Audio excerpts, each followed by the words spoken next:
Something the motorcycles ahead hadn't thought about when clocked doing nearly 90 miles an hour by police out on patrol.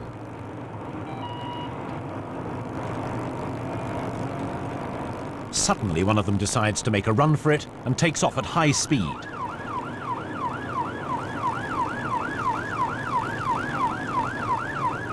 The police go after him.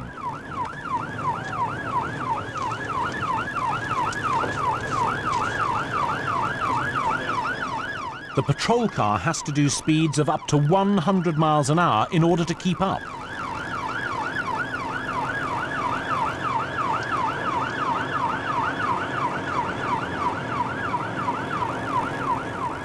At last they get close, but then the biker ups the ante and accelerates to 110 miles an hour.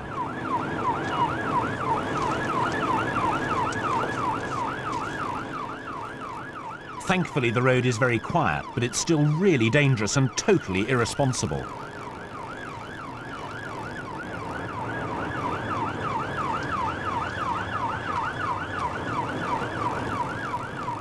In his attempt to lose the police, he's come off the main road and is now travelling along a winding country lane.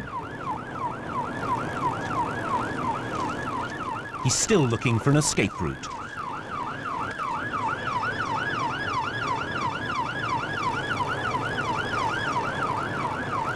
Once again, he speeds up, but he's failed to anticipate the corner and is forced onto the grass verge, almost losing control and coming off the bike.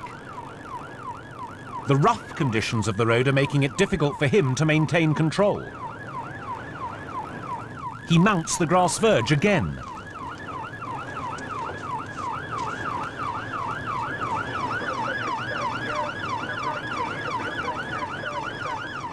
Still looking for a possible escape route, he slows down a fraction to check out the field,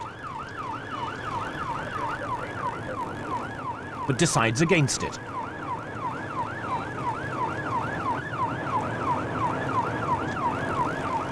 Finally, he rejoins the main road and once again reaches dangerously high speeds. In the end, police are forced to call off the pursuit as it's become just too dangerous.